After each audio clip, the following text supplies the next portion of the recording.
Have you ever felt the transformative power of a familiar melody transporting you back to a cherished memory? My guest today is Stephen Hunt. He is the CEO and founder of Music Health, a company that brilliantly interweaves technology with music. He shares how music can be a beacon of hope and connection, especially for those living with dementia. Stephen's journey into this mission began with a personal passion for music. From childhood aspirations of becoming a musician to the altruistic goal of pursuing music as a therapeutic tool. Music Health's trailblazing product, Vera, is making waves internationally. The foundation of the Vera music app is deeply rooted in a personal story, as Stephen's grandfather had Alzheimer's. The lived experience and the observed challenges fueled the desire to create a solution that could make a difference in the lives of those living with the disease. This app employs AI technologies to delve deep into the tapestry of memory, retrieving invaluable moments of the past encoded in songs that stirred our emotions. With its recent launch in several countries, including Australia, Canada, and the US, Vera is on a mission to not just play songs, but to rejuvenate forgotten memories and touch the core of the human spirit, especially for those navigating the challenges of dementia. Stephen shares the vision of tech with purpose and how it's redefining the paradigm of music therapy. Today we talk about the science behind this innovation, the anthropological history of music as a healing agent, the app's tangible impact on its users as it's incorporated into daily life and can elevate the care experience.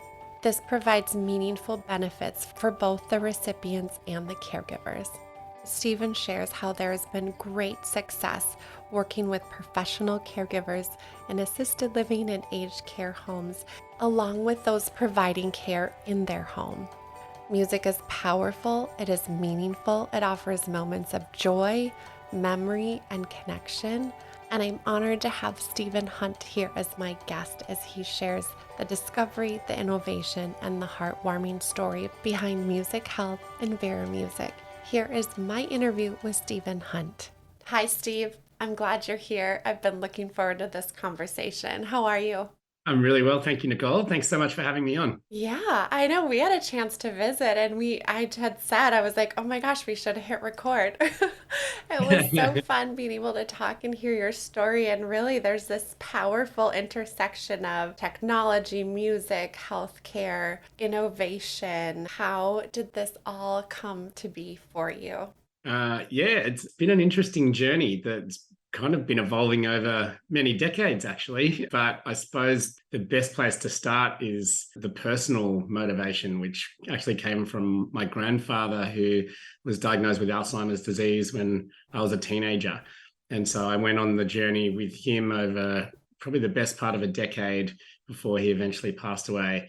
And I got to experience firsthand as a grandson, I guess, Mhm. the tragedy that really is, Alzheimer's disease. But also within that, the joy that can be brought forward by engaging with music. And at the time, I was an emerging musician as a teenager, and I had no idea why. I mean, my family was musical anyway. Playing music to my grandfather just kind of brought him back and soothed him, and was something he enjoyed. And so whenever we went to visit, my parents would always say, oh, make sure you pack the guitar, Right? he loves that. Or I'd bring the ukulele, which was actually his instrument. And yeah, it was almost something we just did because Mhm. a lot of the time, especially towards the end, he wouldn't necessarily remember who we were. And so playing music became just a great way to spend that time that otherwise felt sometimes a little aimless. And Mhm. we wanted to be there in his company, but he kind of, obviously, if he didn't remember who we were, it was sometimes felt like we were just sitting around.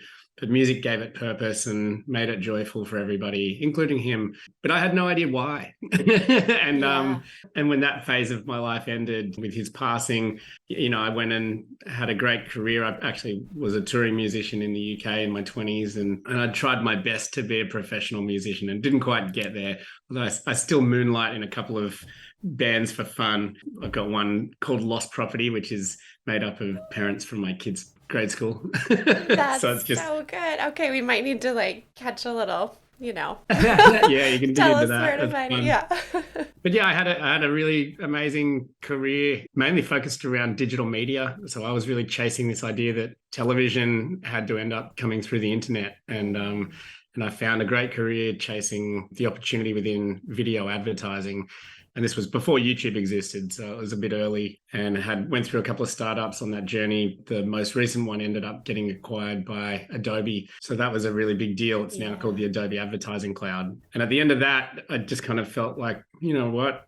It's time to go back to music. And I managed to find my way into a leadership position at Universal Music Group, which is the world's biggest music company. That was incredible. I was in Australia helping to guide their digital transformation. And one of the things that I was really looking at with them was what's coming over the horizon. And we could see things like AI would generate music, and that felt scary and maybe unethical. I was really on the fence about that one. We also looked at things like virtual reality is going to become more and more pronounced. And that's something we're probably all still waiting to really see. It's still a bit expensive, but the new Apple device is, I think, the signal of what we kind of were looking at there. But then the last piece was this kind of thesis that music belonged in healthcare. And I found this really interesting because it was based on some anthropological studies looking at music actually being used in virtually every ancient human culture. So in Australia here, the Indigenous people of Australia use an instrument called the didgeridoo, and that's the oldest form of music therapy that I've come across. But then if you look at the Indigenous people of the Americas, they used wind instruments. In Tibetan monks, they still practice sound healing with bowls today. You could look at ancient Greeks, the Aztecs, the Incas. It's everybody. We ended up on this thesis that it's actually human nature to use music to heal. And a good evidence of this is just any mother in any culture will instinctively soothe her baby by singing or humming, whether she's trained musically or not. So That's something it's that's just so, there. yeah, it's ingrained in us. Wow. It is, and it's inside all of us. But interestingly, it's not inside the healthcare system, really. I mean, we have music therapy, which is an allied health profession. It's drastically undersupplied for the demand. Right. And it's quite a manual thing to do and deploy. But within music therapy and within the healthcare system, there are many, many peer-reviewed journals and clinical studies that prove the efficacy of the music. But again, we just didn't really see it pervasively integrated into healthcare. Right. So I found that really interesting. And then also on that journey, I met my co-founder, and I was trying to meet lots of people doing interesting things in music as part of my job. And his name's Nick Johnson, and he was a former world famous DJ. He used to tour the world, and he kind of grew up in the clubs of Ibiza, funnily enough. And That's like but he was Mecca for DJ, right? yeah, Yeah. totally. And that's what he said. There weren't many jobs in Ibiza. You were either a DJ, a bartender, or that was about it. Yeah. But he was one of the world leaders in applying what we call a neural network, which is a subset of what most people would call AI.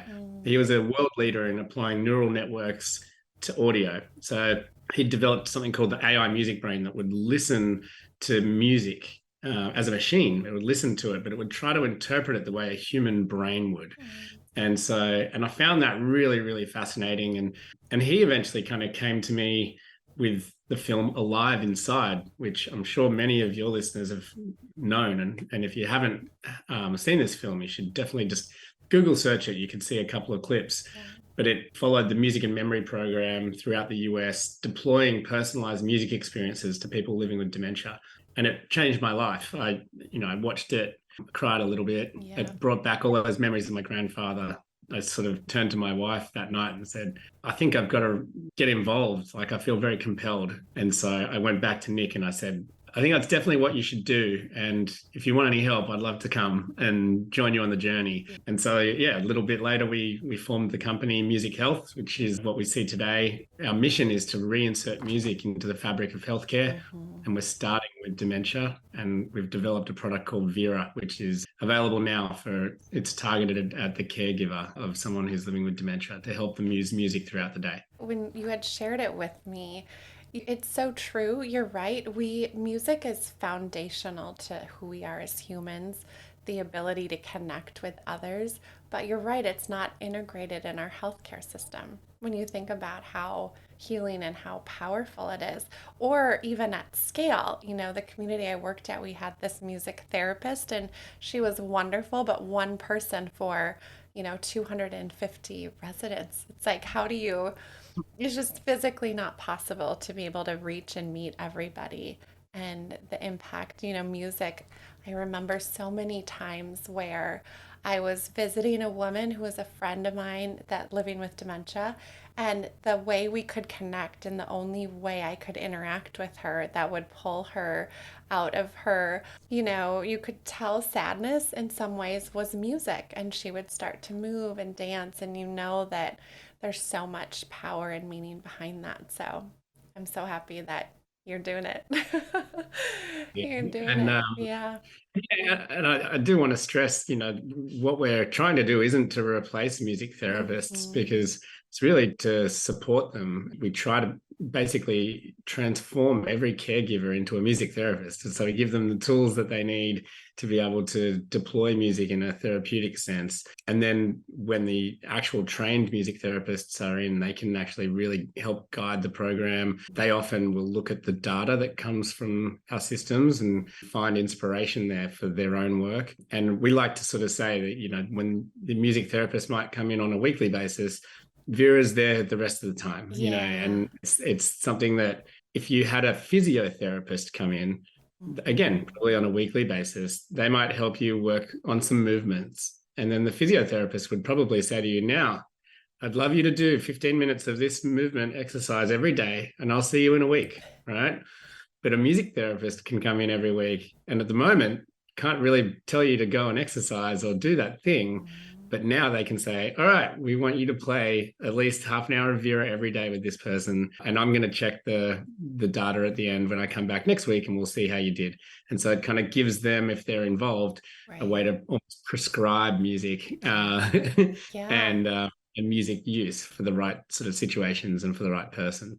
So that's kind of how we interface with music therapy. But Mhm. unfortunately, as I said, they're not always available or present, and so we've really built the approach and the system so that it can be administered by any caregiver. It's very, very simple. We tend to find most of our existing customers are either hospitals, we're finding really great traction there, or Mhm. they're aged care communities, mainly kind of assisted living into skilled nursing. Oh, yes. We're going to talk really how the system works. But before we get into that, you had shared with me you were able to speak for TEDx Australia. And that was so cool, your story. So, if you don't mind, I'd love for you to share more about what that was like. I know you did speak about the anthropology of music a little bit in there, but it was so cool. I got goosebumps when you were telling me how it ended. Yeah, the ending was a surprise. So it's probably for many of your listeners, it may already be published, but as we record, it is being edited. So, but if you search my name and TEDx Sydney, you'll probably find at the moment a placeholder and hopefully the actual talk, depending on when you listen to this. But it was, first of all, it was an incredible honor to be invited to speak on that stage. I'm one of those people that has I guess, a bucket list of things I'm trying to achieve in my life. And TED has been on there for over a decade. Yeah. And it's not been something that I've really actively pursued yet. I was kind of waiting till I had the right story and the right sort of thing to say before I went for it. And I hadn't really ever found that moment. And I've been so busy with the business that I hadn't even occurred to me that I should be pursuing it for this business. But I was contacted by one of their curators who, funnily enough, was someone I'd spent many years swimming training with when I was a teenager. So going full circle back to when I was with my Right? grandfather, Yeah. was in those years like that I was actually trying to qualify for the Olympics. I was really going for it and Mm. swimming all the time. And this girl was on that team, so we spent many mornings and afternoons together. Anyway, so suffice to say, she's been following my journey, and she reached out and said, "Oh, we're curating the speakers for this year, and I think you could do a really great talk. Would you be interested?" And I was quite blown away and humbled by that. But I had a quick meeting with them, and they seemed to like the subject matter. But they said to me, "But how do you make this how would you make this a TED Talk? And how Mhm. would you make this memorable? And how do you make it more than just coming up and talking? Because these days we much prefer things that are demonstrative, that, you know, the audience can experience, or Mhm. that maybe there's some sort of performance element. And so I was like, oh, okay. So I had a bit of a think about those things, and I ended up coming back with a script which never changed much. We actually only changed the beginning a little bit. And but it begins with me kind of challenging the audience. So I kind of come out onto stage and I say, I bet there's a really good chance that by the end of this talk, you're going to feel noticeably better than you do right now. And it's the kind of change a pharmaceutical drug would struggle to replicate. So I kind of start off with that, and I set the scene that, hey, think about how you feel right now. I'm challenging you that by the end, you're going to feel like significantly better than you do. And so that kind of got everyone going, oh, Right, like, okay. what is this? Yeah. Um, and one of the cool things about it, actually, which you can't really know until you stand in that dot on the day, is Mhm. that the audience is sort of there for a conversation. I couldn't play with that in rehearsal, but on the day I kind of did a little bit. I was sort of asking questions and getting like a group murmur back about, ooh, this or that, you know. Yeah. And so that was really fun. I kind of toyed with it. But yeah, then I went and explained a lot of what we just covered, like the anthropological Mhm. history of music and using music to heal, being human, and kind of explained all that. I explained my grandfather's story, and then I started talking a bit about my work. And within that context, I actually sort of said, you know, obviously my work's all about listening to music, and if you have dementia, bringing joy to your journey of dementia with music. But one way to go real deep with it is to actually sing. And and so then I invited some friends of mine. This was the big reveal and the big Mhm. surprise. So every 2 weeks I go and sing with a choir at a local care community here called St. Luke's, and they all have dementia in varying stages. And so there's actually two choirs. Mhm. The first one is kind of like a respite choir. So they come in from home with their care partners. And then the other one are full-time care. So they are there with the nursing staff. But we put them together, and we brought them all out onto the TED stage. And then I invited the audience to sing with us. And I kind of said, the whole point here is, if we all do this together, if we let go of our inhibitions, Yeah. sing loudly and just let it go, we're all gonna feel the feels. Mhm. Mhm. And so they started singing Blue Moon, which was awesome. And that became, we kind of did it as a round. So you had Blue Moon underneath, and then over the top, they started singing again, the last bit of surprise, because the whole audience is singing Blue Moon. And then half of the choir would go, always look on the bright side of life, over the top of it. And that was their Amazing. final message. And then we kind of brought the whole thing down and sort of sung that line nice and Mhm. slow at the end. And we were the first standing ovation of the day. I was in tears, and so were most of the audience. And so it was really beautiful. And we just had an amazing kind of moment. I'm curious to see how the magic will Yeah, sort of translate. transferred Yeah. onto the Yeah. recording, if it can be or not, because it Mhm. was certainly magic to be in the room. Yeah, we got incredible feedback from it. So it was, for many people, it was their favorite talk of the whole day, which was out of 20 different talks. Wow. So yeah, I was really, really happy with how it went. And I'm excited to see what happens when it becomes public, and Yeah. just, you never know, it might be a nice awareness piece for what we're all trying to do, and hopefully give some good advice to people. Oh my gosh. Yes, I know when you shared that I got goosebumps and I think it will translate well. Absolutely.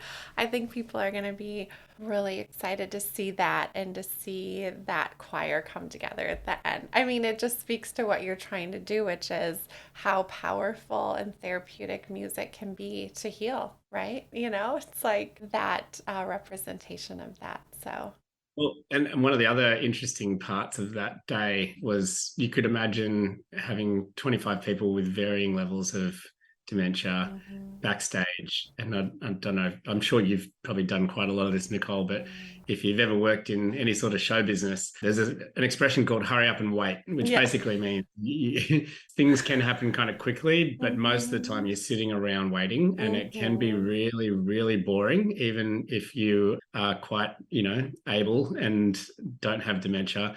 And so we had them there for almost 2 hours in the green room. And some people were starting to get confused about where they were and, a little bit unsettled. And at one point we started to have an escalation of some agitation, put it that way. And so the cure, though, was in the green room. I just sort of said to the musical director, I said, I think we need to start having a little bit of a song. And so we sung things like You Are My Sunshine, and we're trying to keep it down. I had to lock the door because it was all of the sound was streaming out into the backstage for the talks before us. But music cured everything backstage. It was also this hidden little story of the day that it held everybody together and grounded everybody back into where they were, united everybody. And we just, the people who were running that green room were just kind of, in tears before the talk even started, watching all of this unfold.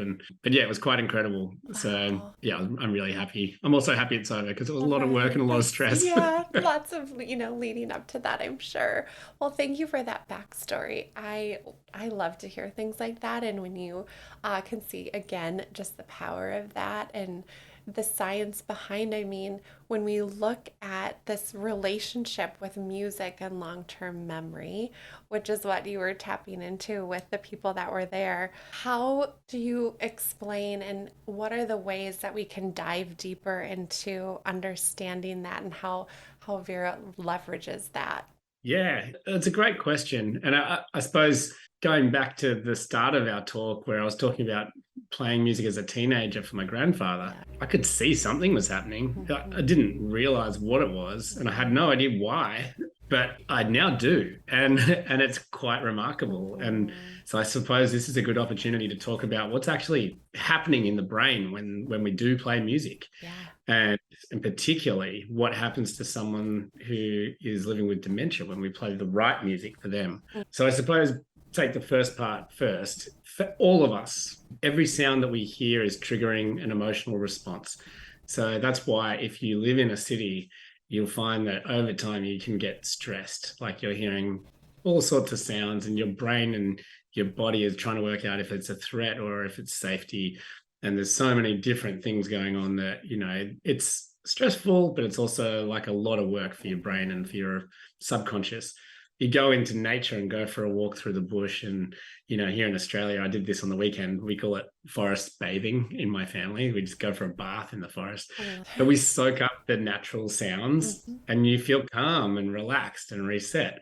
And so music is obviously a collection of sounds, but it's a combination that we experience in our brain in a particular way. And if you think about it, sound is just vibration that hits our ear.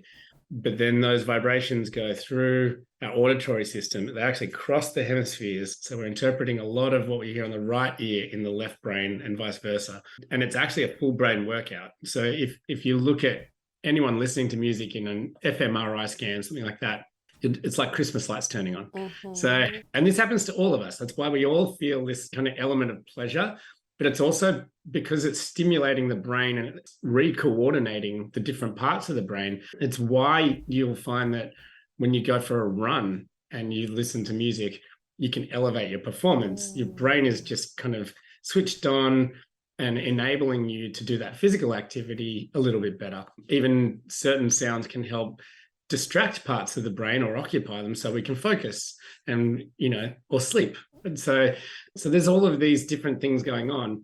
But suffice to say, the thing I want to land is that what we interpret as music is actually many parts of our brains having to work together to interpret things like the rhythm, the timbre, the pitch, the key, the words, if there are lyrics.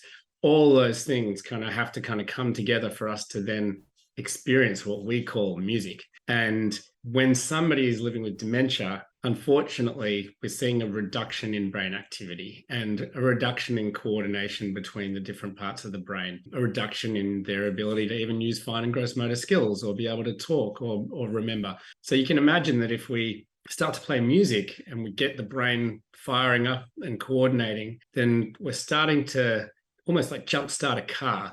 Like we're putting electricity back into all of the circuits. And particularly if we can stimulate a long-term memory with a song that that person knows from their past, then that sets off a chain reaction that really stimulates the whole brain. So that's kind of what we try to do as a company. We call it precision music. So precision music is defined as music that's personalized to the individual, but that can also shift their neurological state. And so for someone with advanced dementia in particular, that is music that is normally they would have recognized from when they were 15 through to 35. As they progress in their journey, we try to look at going earlier and earlier in their life. And if you think about that stage of your life, your kids weren't alive. And if they were, they weren't listening. Like they were young. Yeah. You know what I mean? So often we find the kids come in and go, oh, I know what my parents loved. And we're like, that's great. And let's play that. And obviously they probably will remember a lot of that music. But do you know what they were listening to when they were a teenager? And they're like, no. And cool. Well, we can work that out in just a couple of minutes with Vera. And let's see if they'll recognize that music. And it's always this kind of really magical moment where Vera starts to play music from that earlier period in that person's life.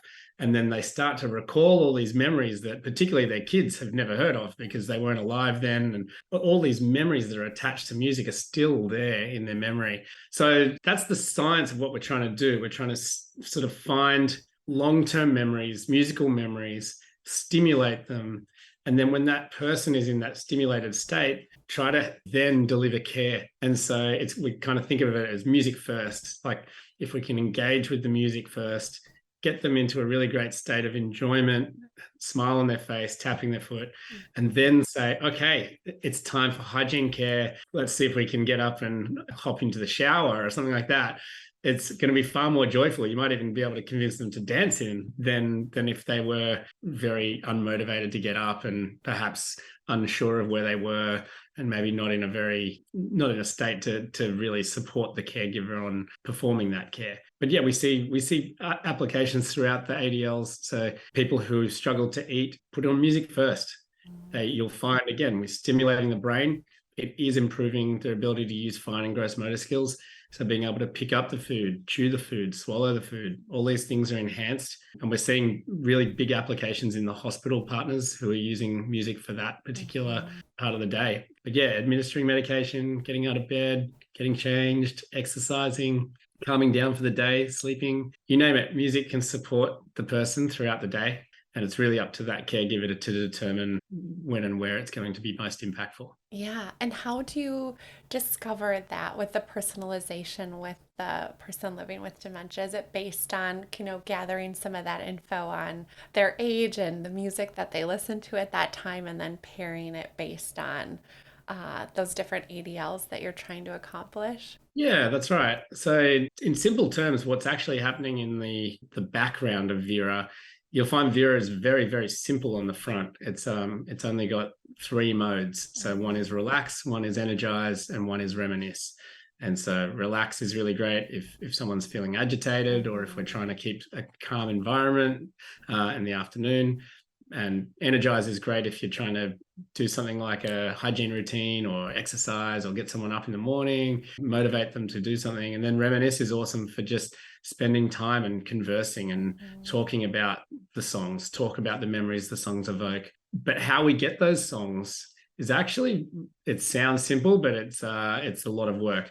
So I'm sure. First of all, we've licensed millions of songs. So we've gone out to where I used to work, Universal Music Group, and we've done a partnership there to license the catalogs. And then we've gone and looked at all of those songs, there's millions of them, and we've assessed where they were popular and when. And so this has been the real secret sauce. So we've looked at things like chart data or radio plays, which were really, really indicative, tours, things like that. And then when we ask the person and we say, okay, where were you born? When were you born? And the most important question, where were you living from the age of 15 to 35? That's when that musical taste was being formed. Now, if we know those bits of information, and we also ask their first language, if we know those bits of information without knowing anything about their musical taste, we can work out what were the popular songs around them as they grew up.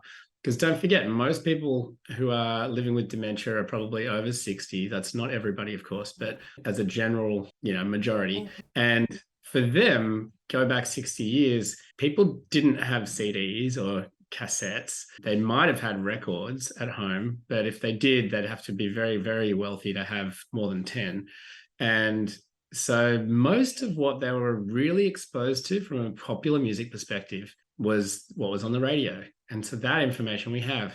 And so we can find those songs that were popular on the radio for that person in that country at that time. And that's normally a really great place to start. And then from there, the caregiver can give a thumbs up or a thumbs down, just like something like Pandora. Right? And That's so good. yeah, and tune things in and go, okay, they do recognize that song and they enjoy it, or they don't. And then we keep learning and going down the rabbit hole. Now, of course, you can shortcut that by adding favorite artists if we know them and adding favorite genres if we know them, but you don't have to.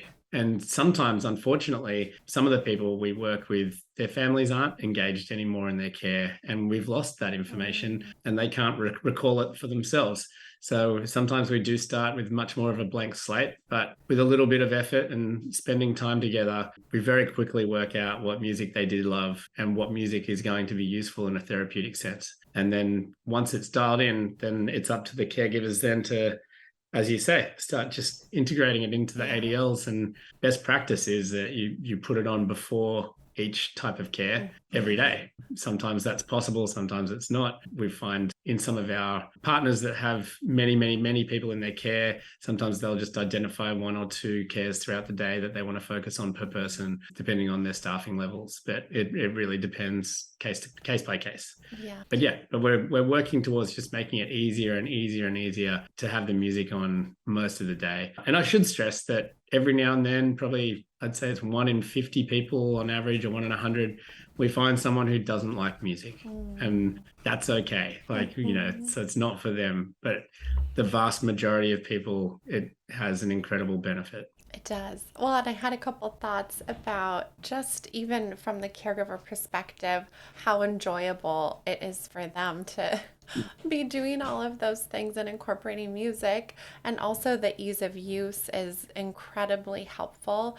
I know that there are other platforms that offer music, right, that we can play. And in our conversation before, it was so interesting when you had shared, and I'll have you reshare about why not some of those other go-to music platforms.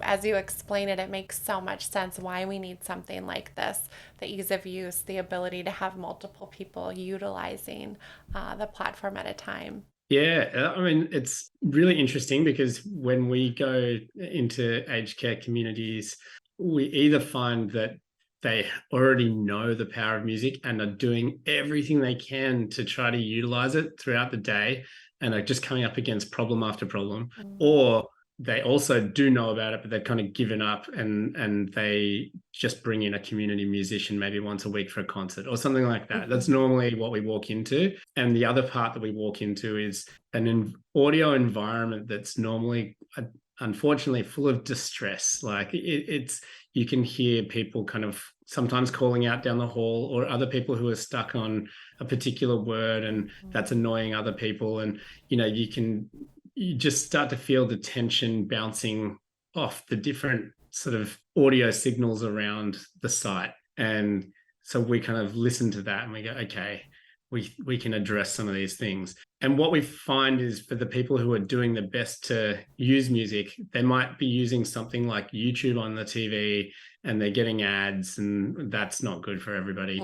But also they'll be playing generic 60s playlists, and that's great. It's better than nothing. And they're doing that in a group setting. But those 60s playlists are very much based on one person's kind of journey, normally someone who's living in that country. So in your case, just someone who grew up in America through the 60s. Great. Okay, that's good for them. But what about the people in the room who maybe grew up in China or Italy or France, and who, for them, this music may not be relevant culturally, or may not even be music they recognize? So the other thing we find is that if they've been trying to deploy personalized music, they've probably used something like a Spotify or an Apple Music. And what they'll typically find is that they need email addresses, first and foremost, to set up a personalized account.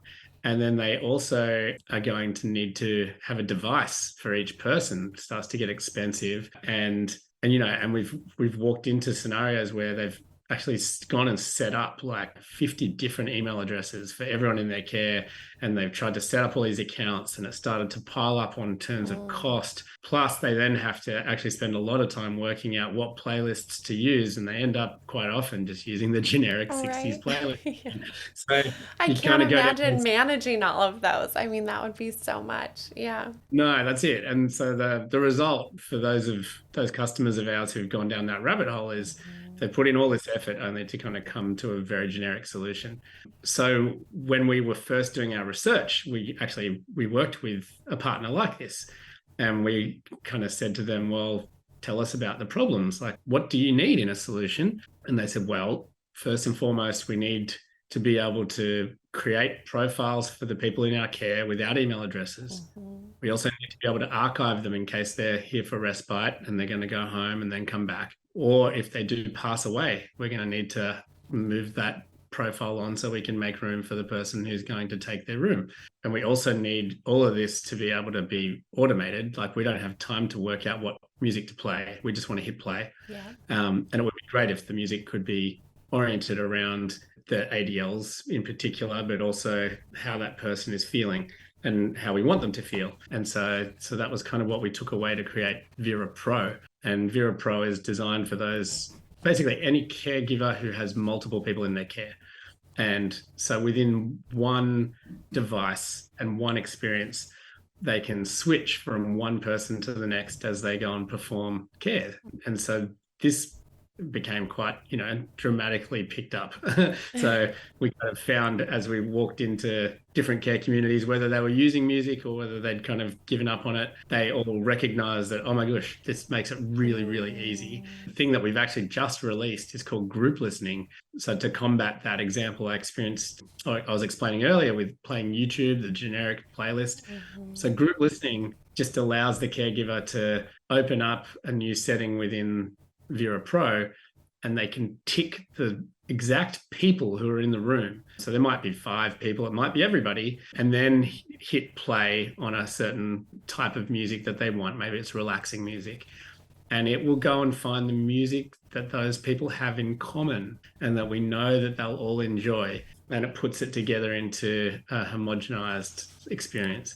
And so we've just released that, and that's we're getting lots of great feedback about that as well. And we're constantly looking for other ways that we can enhance things. So I think down the line, probably one of the things we'll do in the new year is a smart TV app, so that it's really easy to play Vera from any device that's a smart TV, because we recognize they're everywhere. Whereas at the moment, most of the time, people are needing to use a phone or an iPad with a Bluetooth speaker, and that does create a little bit of friction and complexity. So we think the smart TV app will be huge. But yeah, we're always looking for ways to just add more value to our customers and make it easier and easier to integrate music. So always open to ideas. Oh my goodness. The group, to be able to pull the different profiles is so cool. Oh my gosh. As my listeners can't see me, but as you were sharing that, I was like, oh my gosh, yes. Having worked in senior living communities, I would have given anything to have had this, to be able to easily pull music for my people, so huge benefit in so many different ways. So, and yeah, the smart TV app, absolutely. That's a great idea. That's a great idea. As a lot of the common areas, have those TVs, and that would be an easy way to do that. And you had also shared with me about some of the data you had collected with the increase of quality of life and what you saw as a result of that. I'd love for you to tell us more about that. Yeah, as I was mentioning, we were learning all this while we did research. Mm-hmm. And so that research we did during the pandemic, it was actually, as someone who's trying to build a product, the pandemic made things very difficult. So Yes. we had a prototype for Vera, which when we originally designed it, we actually thought that it should be designed for one caregiver to look after one person who needed care. Right. So we were thinking of the at-home market. Mm-hmm. And as we kind of started getting into that, we started to learn a lot about that too. One of our first users actually said, well, where's my playlist? And we said, oh no, it's the music's for your husband, because we're trying to find memories from his past. And she said, well, that's great, but I want to listen to some music too. And don't I count? And we were like, oh yeah, that's really interesting. Mm-hmm. So we kind of had to rethink the at-home experience a little bit. We're still doing a lot of work on this at the moment, and thinking of it being a bit more like an entertainment service for everybody in the family, but a way to reconnect, especially with things like group listening coming through. That's kind of opening up this idea that actually everybody should have a profile and they should be enjoying common music. So that was really interesting. But when we won some funding here in Australia, where the company was founded, to go and do research, and so we worked with a senior living community for that. And that was where they were starting to tell us all these problems they were having with the other music services. And ours didn't at the time solve the problems, because we were doing the same thing. We were like, well, we need an email address and there's only one carer per, right, per care. But they were telling us all the things that it needed to be, and we listened. And but while we were doing that, we were doing this research, and we used something called the DemQual proxy to evaluate quality of life in a before and after. And on average, we shifted quality of life by 17% in 2 weeks. And so for us, being relatively naive, we kind of said, well, is that any good? And we got told that if this were a pharmaceutical drug trial and you'd shifted someone's quality of life by 17% in just 2 weeks, this would be front of the New York Times, and we'd be talking, billion-dollar contracts, blah, blah, blah. And so we went, okay, that sounds encouraging. That's really good. So encouraging. we proceeded. I think that was even before we'd started the company. We were still playing around with, what the product should be, and trying to validate that there was, this was a company that needed to be formed. But it was incredible. And we're doing research at the moment with a hospital here in Sydney, clinical study.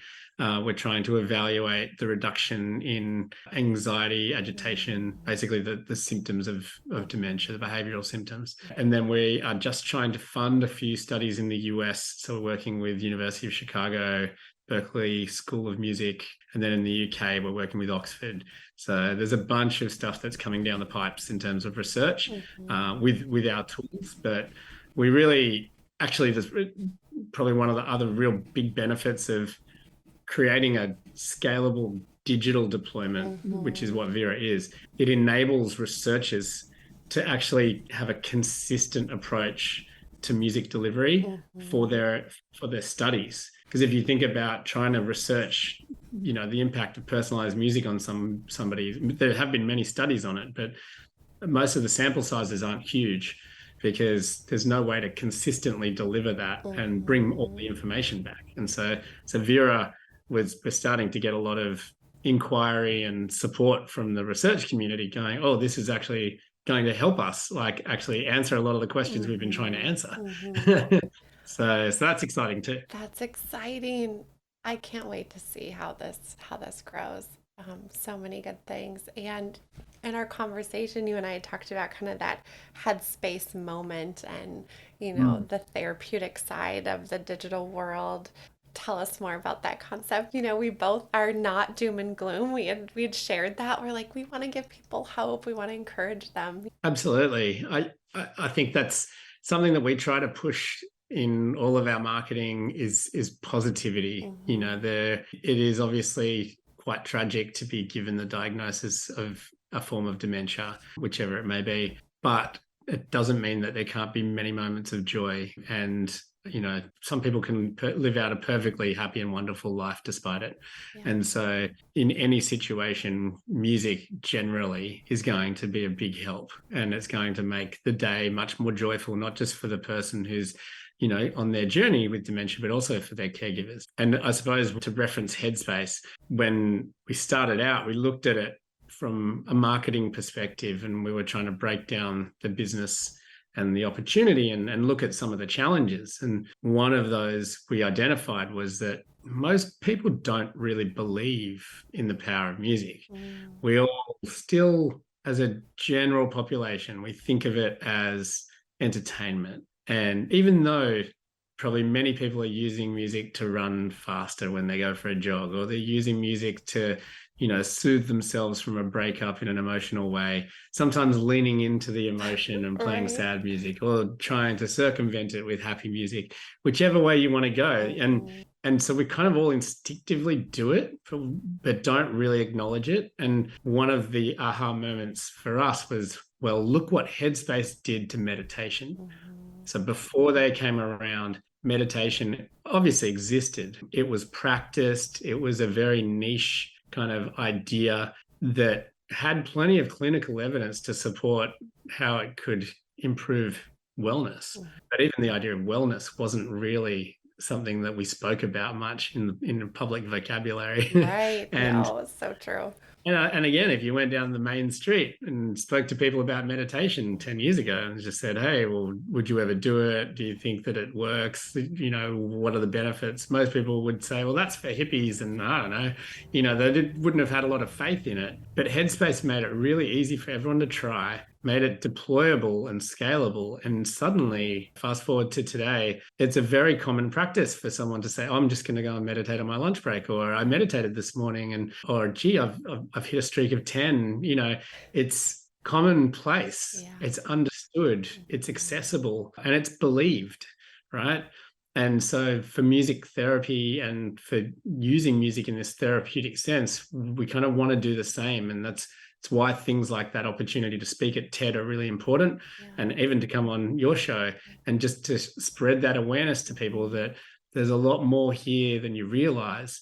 And if everybody starts to understand that more and more, we actually can have an incredible change, not just for people with dementia, but throughout the entire healthcare sector. I actually have a dream that one day you'll be able to go into hospital with any health condition, and based on what the hospital knows about you, your age, where you were born, what problem we're treating you for, maybe a few other characteristics, they'll come along with their medical health record to maybe deliver you a meal, and they'll just hit play. And within that experience, music that that you enjoy, that's suitable for that particular setting, is going to play for you.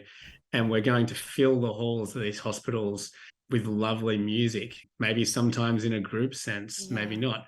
But going back to that point I raised earlier about when we first go into a site and the audio environment's quite distressing, when we go back in after a month or two of them using Vera, normally it's quite calm. And there's normally some form of music either being played for an individual somewhere, or it's being played in the group setting.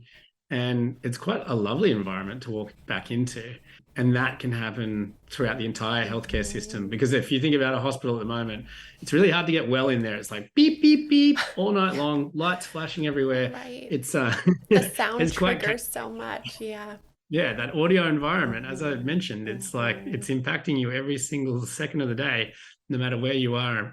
What you hear matters. And so, yeah, I do see an incredible opportunity in the future for the healthcare system to know the music you love. Yeah. And the healthcare system to be able to play that music for you along your entire journey of life, from the moment you're born to the moment that peacefully pass in palliative care.